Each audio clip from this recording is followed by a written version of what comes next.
Welcome back to the deep dive. Today we are undertaking an analysis that is, well, it's perhaps the most rigorous and certainly the most provocative we have ever attempted. I think that's fair to say. We are diving into a comprehensive, multi-part critique that focuses squarely on the theological and political foundations of Islam. Right. And the source material we're working from, it draws this extremely sharp distinction between the doctrine itself and its individual adherents. And then it uses that distinction to rigorously contrast the societal outcomes. What happens when you have literal adherence to the Quran versus, say, the Bible? That's absolutely right. And, these sources aren't just academic musings happening in a vacuum. Not at all. They're highly relevant critiques. They stem from articles discussing faith, geopolitics, and very recent contemporary events. We're talking about articles that frame the massive Iran protests erupting in the 2025-2026 timeframe, and even the high-profile imprisonment of figures like former Pakistani Prime Minister Imran Khan as direct evidence of the theological claims being made. Exactly. They're tying current events directly back to core doctrinal issues. Okay, let's unpack this immediately because our mission statement here is paramount, given the content. Absolutely. We are absolutely neutral guides. These claims are highly charged, they're religiously specific, and intensely critical. We are reporting only the arguments and viewpoints contained within the specific set of source material. That's the key. Our commitment is to dissect what is being asserted, to provide you, the listener, with a thorough, rigorous understanding of this extremely challenging perspective. But, and this is crucial, we are neither endorsing nor refuting the claims themselves. It is essential to understand that. Everything we discussed today represents the perspective laid out by these specific critical sources. We're stepping into the deepest end of theological critique to understand the fundamental arguments being made. Right. About the nature of divinity, the alleged distortion of that nature, and the resulting and sometimes catastrophic political structures that arise from those core definitions. And that requires us to be completely open to articulating viewpoints that, frankly, challenge foundational beliefs for millions and millions of people. It does. And we have to present them as they are presented in the source. So let's start right at the beginning. Hi. At the very foundation of this entire critique, which is about the fundamental eternal nature of God. The source doesn't start with scripture, which I found interesting. It starts with philosophy. It uses an analogy that's designed to immediately establish a universal theological principle. Yes. The source immediately introduces what we can call the immutability test. It's a thought experiment. Okay. They ask you, the listener, to imagine someone comes up to you and declares, I believe in God, but he is in the Andromeda galaxy right now, and next year he has plans to move his location and presence to the Milky Way galaxy. It sounds absurd on its face. It does, but it serves a very serious philosophical purpose. And the source suggests the appropriate, straightforward response to that kind of statement is incredibly blunt. It's just, I don't know what you were talking about, but it is not God. Right. And what's fascinating here is the absolute theological principle being asserted through that bluntness. What's the principle? The sources argue that true divinity, by its very definition, cannot be confined. It can't be restricted or relocated or redefined in any way that contradicts its eternal, universal, and unchanging essence. Okay, so if God could be moved or changed or somehow redefined over time or by location, or if his fundamental character could shift, then whatever you're describing lacks the essential qualities of, say, omnipresence and omnipotence. it becomes something else. It becomes something else. It is therefore, by their definition, merely a temporal, locational, or, a limited entity, not the divine. So the argument hinges entirely on the definition of God itself. If your definition implies unchanging, eternal, and omnipresent power, which the source assumes is the only valid definition, then any religious doctrine that posits a deity bound by place, time, or arbitrary redefinition fundamentally fails that test of divinity. it becomes an idol, as they put it, albeit a conceptual one. Precisely. Yeah. And this is the crucial leap, isn't it? Because the argument immediately applies this immutability test directly to the Islamic understanding of Allah. Right. This is where it goes from abstract philosophy to direct critique. The source's direct and deeply provocative conclusion based on this logic is that Allah, as described in specific Islamic doctrine, is not the true God. Just flat out? Flat out. They assert that the definition of Allah in terms of his character, his specific commands, and his interactions, as it's understood within the traditional doctrinal framework, fails the test of being a truly eternal, universally compassionate, and non-confined essence. That is a staggering and extremely difficult conclusion to launch a critique from. I mean, where do you even go from there? Well, the source doesn't stop. It doesn't just assert Allah is not the true God from a philosophical standpoint. It moves into an extraordinarily controversial claim about the origin of this alleged distortion. Okay. It moves from philosophy to a definitive theological accusation. Oh, that's what you did. Satanic deception. Wow. This specific claim is the undeniable centerpiece of the critique. And it's where the argument shifts from, abstract theology to outright polemic. So what's the full claim? The source argues that Muslims, who are seen as inherently spiritual and sincere in their desire for the divine. Right, they're careful to make that distinction. Very careful. They argue these sincere people have been led astray into worshiping what is defined as a highly distorted definition of God, crafted by Satan himself. So they're proposing that Islam was concocted not by divine inspiration, but as a deliberate demonic counter-narrative. That is the assertion, yes. That is an extremely drastic claim to make so early on. How does the source immediately support or transition from an abstract philosophical concept like the immutability test to that specific definitive accusation of satanic deception? Well, the source grounds the transition in the functional outcomes. It argues that the outcome of the doctrine, which they define as violence, intolerance, and division, and we'll get into that this outcome is evidence of its deceptive nature. The claim is that Satan took the universal human impulse toward monotheism, toward seeking the true, eternal God, and deliberately twisted it. And the result of that twisting is the character of Allah as they critique it. Exactly. A punitive, limited, and conflict-inducing deity, in their view. And the consequence of this, according to the source, is a massive spiritual tragedy. It turns the entire global quest for spirituality for billions of people into, and I'm quoting here, unwitting foolery. The language is powerful and deeply critical. The faithful are depicted as performing their duties, prayers, fasting, charity, vowing, and sincere devotion, but are tragically unaware that they have been tricked into honoring an impostor. This assertion implies that the entire functional framework of Islamic faith is fundamentally tainted. Yes, because the ultimate object of worship Allah is, from this critical viewpoint, a fabrication designed specifically to misdirect human spiritual energy. Away from what the source calls the true, universal divine essence. So, if the core object of worship is a fabrication, the source posits, what is the purpose of that fabrication? Right, what's the end game? Yeah. The critique moves immediately to defining Islam as an active external threat and assault on what it defines as authentic religions. And the source is very specific about which faiths it considers authentic and under attack. Remarkably specific. Yeah. It identifies three major traditions that it sees as fundamentally aligning with its definition of the true God. Those are Christianity, Judaism, and Sanatana Dharma, or Hinduism. Mm-hmm. The purpose of the distortion, as sources argue, is to actively erode these established spiritual pathways. Okay, let's dedicate some time to this, because detailing the alleged conflicts between Islamic doctrine and these three faiths is central to the argument. A single-sentence summary just isn't enough to capture the depth of the critique. Absolutely. The source delineates the conflict on three specific theological and historical fronts. First, in relation to Christianity. The critique states that Islam denies the divinity of Christ. Now, this is seen as far more than a minor doctrinal difference. It's central. It's the central Christian tenet of the incarnation, that God became man. By rejecting that, it rejects the cornerstone of the Christian path to salvation and relationship with the divine. The source argues this is a direct, deliberate attack on the idea of God's accessible love. So, a fundamental incompatibility. And second, concerning Judaism, it's about the historical covenantal relationship, right? Exactly. Regarding Judaism, the source claims that Islam rejects the covenantal promises. This refers not just to history, but to the theological lineage. What do they mean by that? The critique asserts that by claiming to supersede Judaism, and by positioning figures like Abraham and Moses as strictly Muslim prophets, I see. the doctrine attempts to sever the Jewish people from their unique spiritual role established by God through the Torah and their covenantal relationship with Yahweh. It's framed as an attempt to hijack or even annul the established historical progression of revealed truth.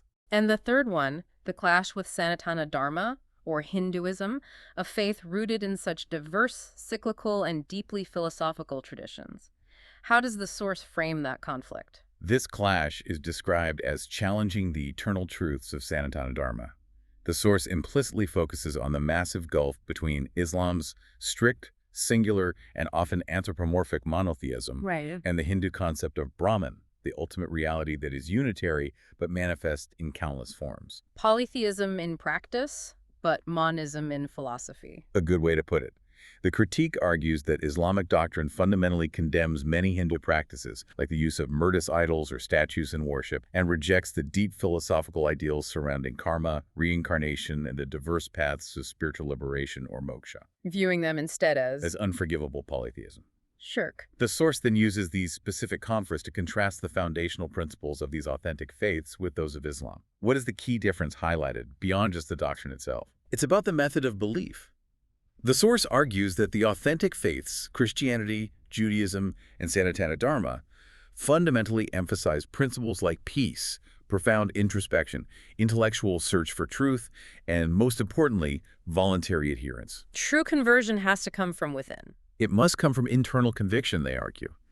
The source then claims that Islam's doctrines explicitly challenge these principles, which leads directly to the next major point: the systemic justification of force. And here is where the critique moves into the realm of geopolitics and historical conduct. The source discusses the claim that Islam legitimizes violence as a means of propagation. This is viewed as the definitive proof of the distortion. The sources claim that both historical evidence and specific interpretations of Scripture reveal instances where conquest, coercion, and conflict are framed not as necessities to defense, but as fundamental righteous duties. Duty is essential for the global triumph of the doctrine. Yes. And they insist that genuine spirituality should flourish through internal means: conviction, compassion, and example, not, and I'm quoting, through the sword. Wait a minute, we have to push back on that a bit, or at least clarify. History is absolutely replete with examples of other faiths, including Christianity and Judaism, engaging in conquest, war, and coercion. Does the source acknowledge this historical reality, or does it claim Islam is uniquely violent? That is a critical question, and the source does address it. It draws a critical distinction between what it calls adherent failure and doctrinal mandate. Okay, break that down. They concede that followers of all faiths have committed historical atrocities, Yeah. the Crusades, the Inquisition, and so on. Sure. However, the source argues that for Judaism and Christianity, for example, the core scriptural mandate is not conquest for the purpose of conversion. The source maintains that Islam contains specific internal mechanisms, like certain interpretations of jihad, that elevate violent propagation from an aberration to an explicit, righteous, and fundamental doctrinal instruction. So, the mechanism of growth is the critical fault line. True faith spreads via voluntary conviction, but Islam, in this specific critical view, is designed to spread via mandatory force. That's the argument. And the source reinforces this by making the critical distinction we heard earlier. The violent underpinning is not merely an aberration, meaning, a temporary misuse by flawed adherents. That's not a bug, it's a feature. Exactly. They call it a feature. It is claimed to be specifically designed to erode the pillars of other religions and sow discord among believers. The violence in this view is inherent to the doctrine's function as a tool of deception and destruction against authentic faiths. Designed to undermine global spiritual harmony and unity. That's the charge. Okay, so given this intense, truly severe critique of the doctrine itself, labeling it a satanic distortion designed for destruction, we have to now turn to the individuals who practice Islam. The source materials are, as you said, emphatic about introducing a necessary distinction, separating Islam, the ideology or doctrine, from Muslims, the individuals or adherents. This separation is absolutely foundational to the source's critique because it defines the critique itself as an act of compassion, not hatred.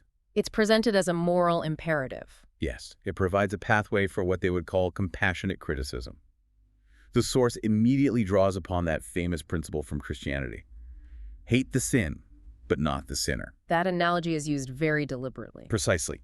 It's used to create a balance, allowing for rigorous justice against the flawed doctrine while simultaneously holding out hope and compassion for the individual believer. So, in this framework, the doctrine Islam is labeled the sin, and the adherent, the Muslim, is categorized as the sinner who deserves understanding and the opportunity for redemption. Yes. Why is this distinction deemed so absolutely necessary, according to the sources? The source insists this distinction is necessary because it prevents blanket hatred and promotes genuine human understanding.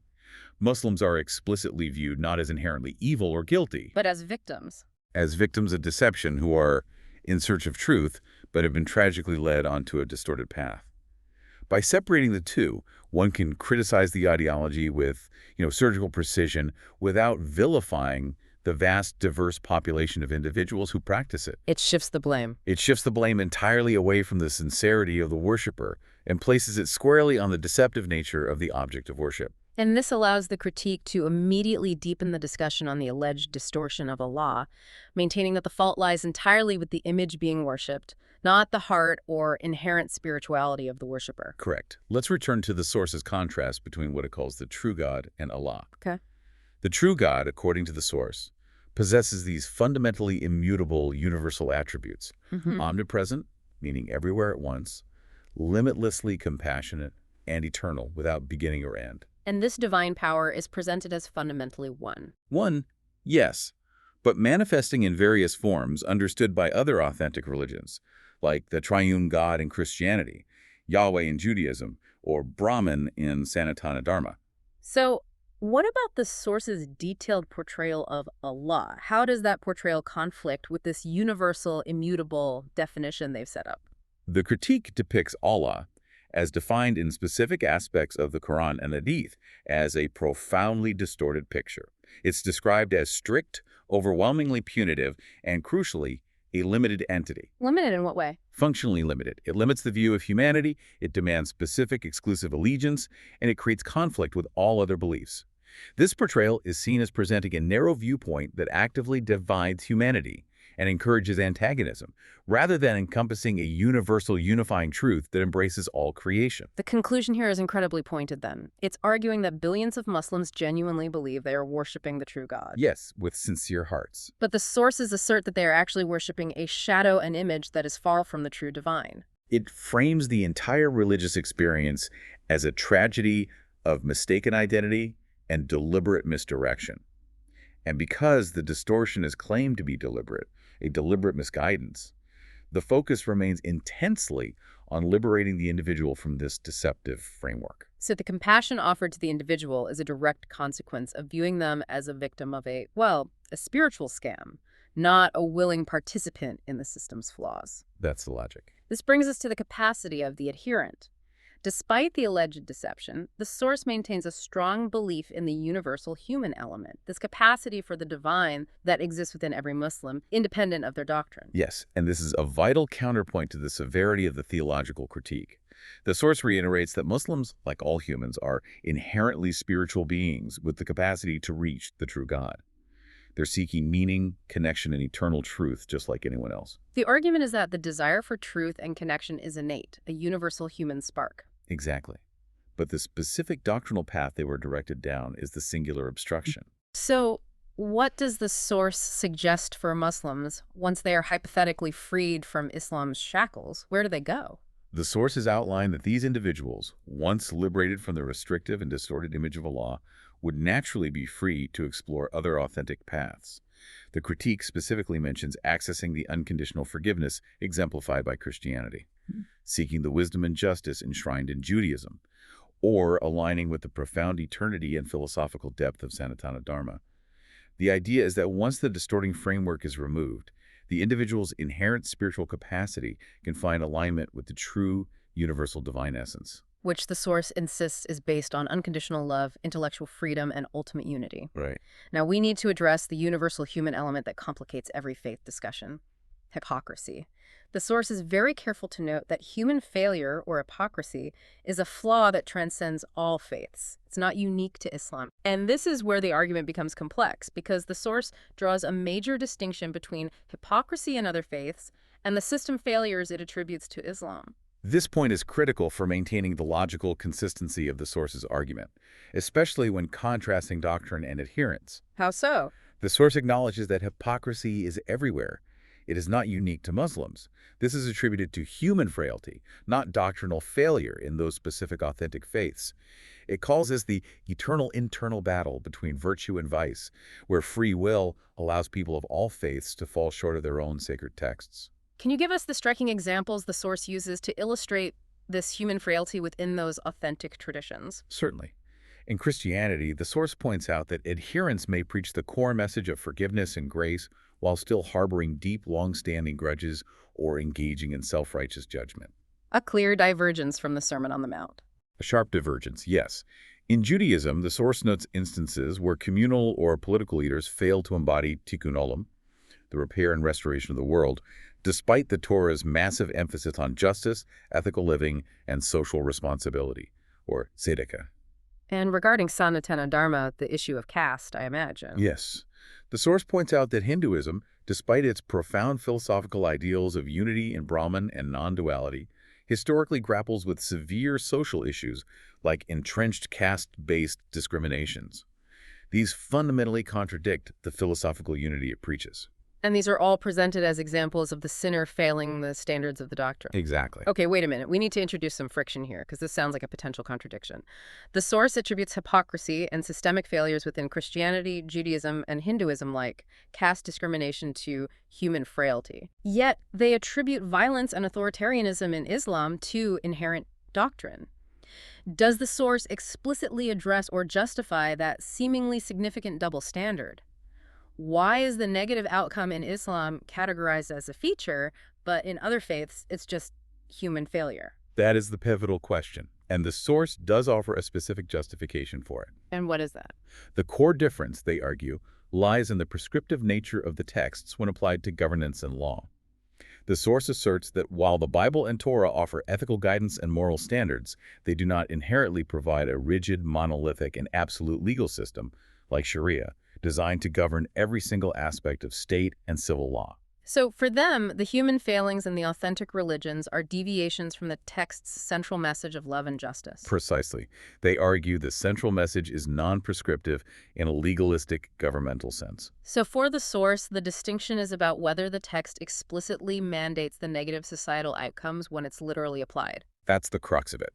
The critique claims that Islam's doctrine, when taken literally, mandates elements like severe penalties for apostasy, blasphemy laws, and specific interpretations of jihad, which inherently restrict pluralism and enforce conformity. Therefore, the tyranny seen in Iran, for instance, is not seen as a deviation caused by weak or corrupt leaders, but as the logical conclusion mandated by the text's literal political application.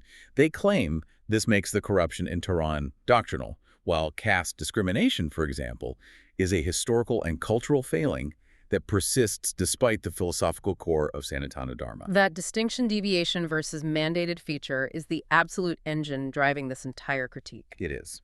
Now let's look at the inverse. Universal altruism. Acts of kindness and charity also transcend doctrine. Indeed. And this is used as further proof of their argument. Acts of charity and goodness are presented as woven into our shared humanity, confirming the innate spiritual capacity of people regardless of their doctrinal path. These acts often prevail despite doctrinal constraints. Especially, they argue, despite the limiting nature of the critique's description of Allah. Can you detail those acts of kindness and charity across the four traditions mentioned? The sources mention Muslims performing zakat, the mandatory charitable giving, which is one of the 5 pillars, a clear demonstration of innate altruism integrated into their practice. They mention Christians, inspired by the parable of the Good Samaritan, actively practicing philanthropy and social service. Jews practicing tzedakah, which means righteous giving and social justice, is a fundamental obligation. And Hindus. And Hindus practicing dana, or giving, often as a path to spiritual merit or moksha. The essential point is that goodness is not monopolized by any single doctrine. It is a universal human spark, present in believers and non-believers alike. And that provides evidence for the source's claim that Muslims possess this innate goodness, even if their doctrine in this view is flawed. So, to synthesize this entire section, we have established that Muslims are viewed as inherently spiritual and good, and their failings are sometimes rooted in human frailty, just like everyone else. But the core issue remains the doctrine itself, because of its prescriptive nature when applied literally. Yes, that's the takeaway. And this leads us back to the central debate on whether the instruction set is flawed. Yes, acknowledging universal human goodness does not, according to the sources, absolve us from examining religious teachings themselves. We have to return to the core instruction of the faith, comparing the promises to the perceived outcomes. And the source contrasts the two views on that. What specific positive outcomes or themes do proponents of Islam highlight, according to the source's own acknowledgement? Proponents highlight the strict monotheism, the emphasis on mercy, or Rahma, and the detailed framework for justice.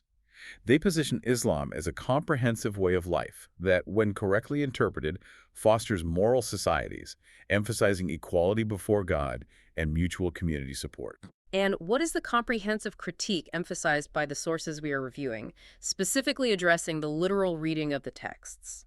The critics argue that a literal reading, especially when it's intertwined with state power, promotes uncompromising intolerance, mandates violence for propagation, and establishes authoritarian governance. They cite specific prescriptive elements. Yes, like severe capital punishments for apostasy and blasphemy, which, regardless of an adherent's personal goodness, are embedded in the doctrinal framework and enforced by state power in literalist regimes. This leaves the listener with the final, challenging inquiry raised by the source. If you remove the personal goodness of the adherent, does the doctrine fundamentally encourage a worldview that clashes with universal human rights, pluralism, and equality? Right. The goal is to separate the human heart from the doctrinal instruction and evaluate the instruction set objectively. And that inquiry sets the stage perfectly for the next section, where we examine what happens when these specific, distinct doctrines, both the Bible and the Quran, are applied literally to govern nations and shape cultures over centuries. The case studies. This is where we apply the ultimate comparative yardstick. The premise is straightforward. Strict, literal adherence to sacred texts shapes the resulting individual, family, community, and ultimately the nation and civilization that follows. We start by analyzing the application of this yardstick to the Bible.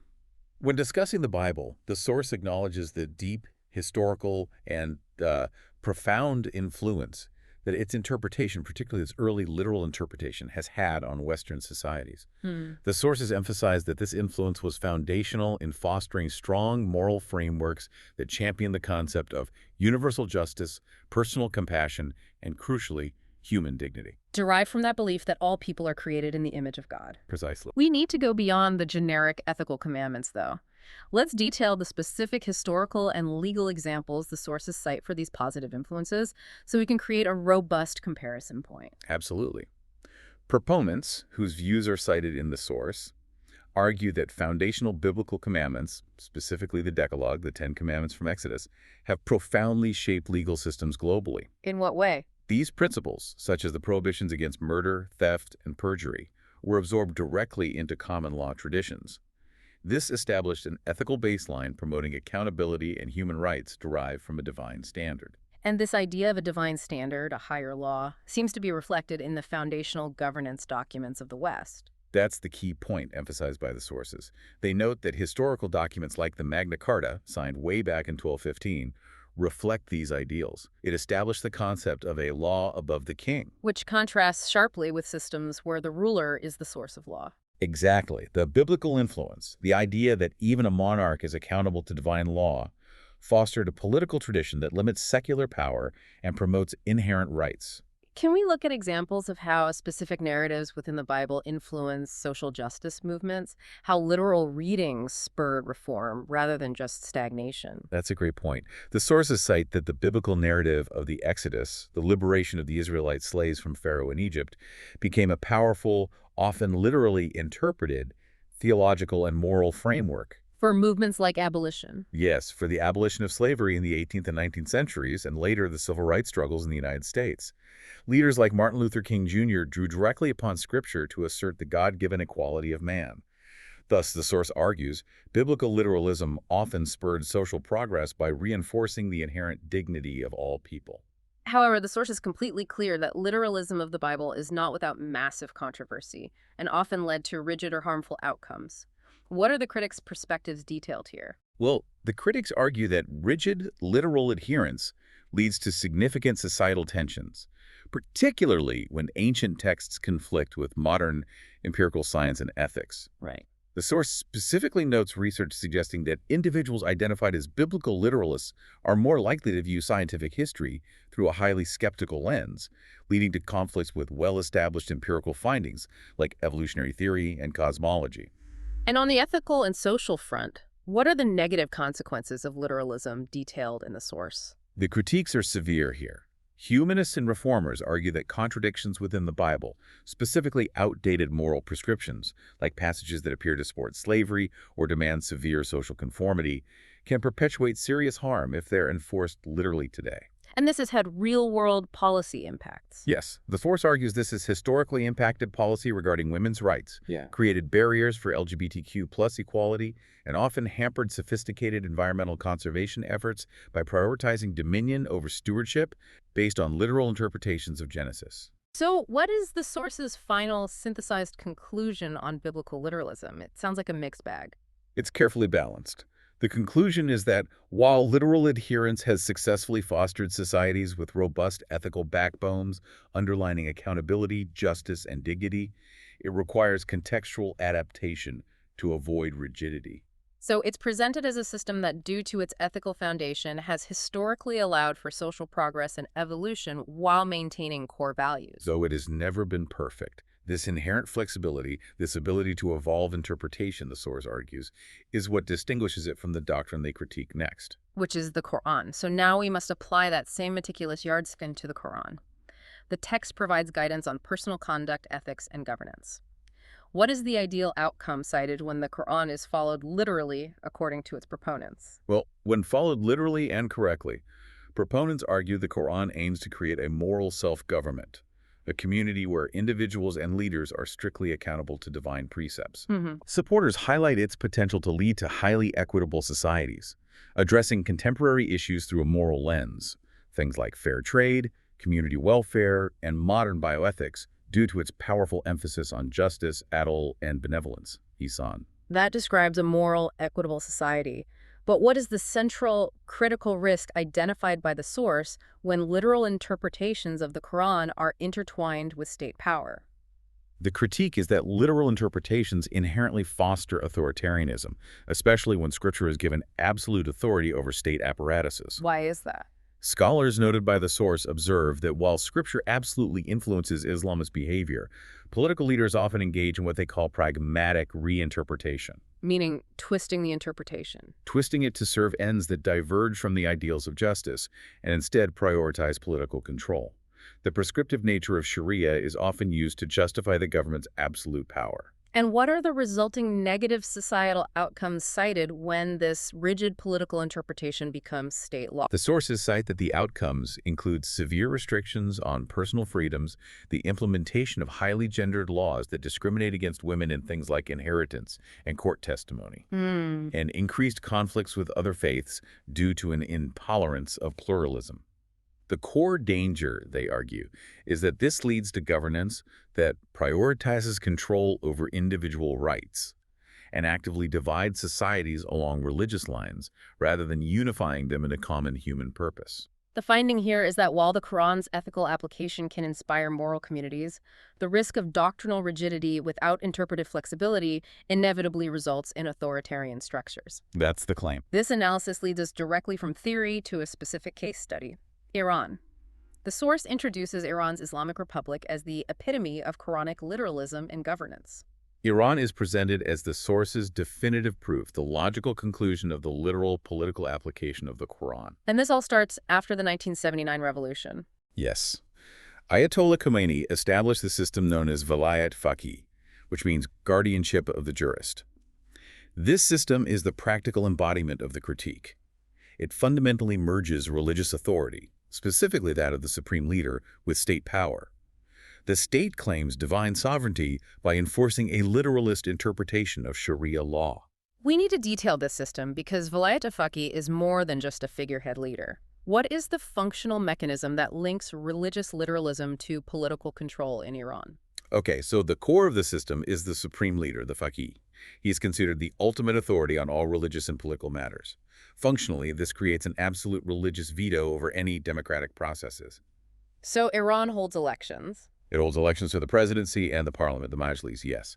But the powerful guardian council, A body of 12 clerics and jurists appointed by the supreme leader and the judiciary is tasked with two crucial roles. What are they? First, ensuring all legislation aligns with Sharia, and second, vetting every single candidate who wishes to run for office. So, the Guardian Council ensures that the outcome of any democratic vote is predetermined and completely compliant with the literalist theological framework. That's the mechanism. The source argues that this vetting power fundamentally strips the democratic elements of their legitimacy. It guarantees that only candidates who adhere to the strict doctrinal interpretation of the regime and who are approved by the religious elite can participate. Ensuring the perpetuation of the theocratic structure. Exactly. Let's detail the proponent's view of Iran, as cited in the source, because even a system like this has its defenders. It does. Proponents defend the Islamic Republic as a successful model Islamic state. They argue it successfully blends theocratic elements with specific democratic features, rooted in Shiite principles of justice and resistance. And the stated aim. The stated aim is to promote social justice, ensure the society is united in faith under God's law, and actively resist what they universally view as corrupting Western political and cultural influence. But the source immediately pivots to a detailed, intense critique, labeling Iran as the planet's most tyrannical regime. What are the specific, detailed accusations that lead to this extremely severe label? The accusations are comprehensive, and they're using contemporary reports from the 2020s. Critics point to endemic human rights abuses, including mass incarceration, political show trials, and the routine suppression of dissent, particularly against women and youth. And beyond that, there are systemic failures. Yes, widespread state-sponsored corruption that enriches the elite, rampant hyperinflation that's destroying the middle class, and economic mismanagement, all compounded by the unchecked dominance and power of the IRGC, the Islamic Revolutionary Guard Corps. Which functions as a parallel state security and economic entity. A state within a state. And specifically regarding judicial and social oppression beyond the political issues. The accusations include severe gender discrimination, enforced by the morality police and the legal system, which treats women as legally inferior. There are detailed accusations of extrajudicial actions, the disproportionate execution of minors, and intense hardships suffered by religious minorities, Baha'is and various Christian sects, who are denied basic rights and participation in the political life of the nation. It's crucial to present the official defense, as cited in the sources, against these international critiques. What do they say? Indeed. Iranian officials frequently counter that Iran has the best human rights record in the Muslim world, claiming that their system of justice is based on divine standards, which are superior to flawed Western systems. And the critiques from the UN and others? They universally dismiss those as biased propaganda driven by geopolitical adversaries who are seeking regime change. This analysis of Iran, as the alleged logical conclusion of Quranic literalism, sets the context for the current turmoil. We are talking about the period of 2025-2026, where the sources note an increase in death tolls amid nationwide unrest and crackdowns against a massive wave of popular protests. Yes, the situation on the ground in Iran is framed as a crisis of legitimacy stemming directly from this foundational tyranny imposed by the doctrine. The sources present the unrest not just as a demand for economic relief or minor political change, but as a spiritual awakening. a spiritual awakening among the Iranian population, yes. This is the dual call presented in the material, a political and a spiritual transcendence. Precisely. The source declares that the political outcome must be. The regime must fall, yes. But it immediately couples that with the spiritual mandate that so too must Islam itself fall in Iran. So this isn't just a call for a new democratic interpretation of Islam. No, it is a call for a fundamental ideological transcendence of the entire doctrine and its framework. Why is this spiritual revolution linked so strongly to Iranian national identity in the source material? The sources highlight the pride of the ancient Iranian people and their rich, highly sophisticated pre-Islamic history, including the Zoroastrian and Persian empires. The ultimate goal of this spiritual revolution, in their view, is for them to shed the perceived post-conquest veil of Islam, rediscover what the source calls the true God, aligned with the eternal, undistorted essence of the divine, and reclaim a foundational spiritual truth that predates the historical Islamic conquest of Persia. To broaden the case study, the sources use the specific example of former Pakistani Prime Minister Imran Khan's imprisonment to illustrate this inherent tyranny within the system. Why Khan? He wasn't a theocrat. No, and that's the point. The Imran Khan example is used as a case study within the source's tyranny framework to show that even within non-theocratic Islamic states, which are still fundamentally constrained by the theological framework, the end result is the same. And the source describes Khan's plight, despite his massive popular support and political standing, as self-inflicted. Yes. That is a harsh assessment. Why would the source claim his failure was self-inflicted? That seems to blame the victim. Well, the argument isn't that he deserved imprisonment. The claim is that it was self-inflicted because he chose to operate within a political and legal system that, the source argues, is fundamentally constrained by Islamic authoritarianism and cannot tolerate genuine challenge. So Islam, in the source's view, from its inception to its modern manifestations in places like Pakistan, embodies an absolutist tendency. Yes, one that suppresses dissent and enforces conformity through powerful established structures like the military establishment and religious courts. So even a powerful political figure who seeks to reform or lead within that framework is ultimately vulnerable because the system itself is designed to punish those who challenge its absolutes. That is the core argument the source is using Khan's imprisonment to prove. His failure underscores their broader thesis. Any entanglement with Islam's political framework, regardless of the reformer's good intention or charisma, inevitably invites systemic failure and tyranny. And for nations like Pakistan, the source concludes that true progress lies not in attempting to reform Islam, which they deem impossible due to its inherent tyrannical features. but in transcending it altogether. Yes. The only path to freedom and prosperity, in this view, must be completely out of the framework, not merely a struggle within it. We have covered a vast and extremely challenging amount of intensely critical source material today. We certainly have. We've synthesized arguments that equate the foundational doctrine of Islam with a deliberate deception and contrasted its alleged tyrannical outcomes with those of biblical adherence. Okay, let's unpack the ultimate conclusion drawn from this extensive comparison. The sources argue that the literal application of the Bible, while requiring contextual adaptation to avoid rigidity and historical harm, has historically fostered ethical societies with room for legal evolution and social progress. Meanwhile, the literal political application of the Quran, epitomized by Iran's theocracy and illustrated by the fate of figures like Imran Khan, is criticized for culminating in predictable patterns of tyranny, repression, and systemic failure. But crucially, the critical synthesis throughout this analysis always loops back to the human element. Yes, the source insists that the ultimate societal impact of any sacred text, be it the Bible, the Quran, the Torah, or the Vedas, must depend on human application. It underscores the necessity of nuance, compassion, and flexibility beyond rigid, unquestioning adherence. The human heart, they argue, often triumphs over flawed doctrine. That's the hopeful note. The sources end with a final, unified call for enlightenment and spiritual awakening, and it's directed globally. Yes, the central plea is directed at Muslims and non-Muslims alike. Critically examine Islam. The purpose is to question whether the doctrine, especially when applied politically, aligns with an undistorted vision of the divine. One based on the universal attributes the source champions: unconditional love, inherent individual freedom, and ultimate human unity. That's the call to action. And that sets up our final provocative thought for you, the listener, to mull over long after this deep dive concludes.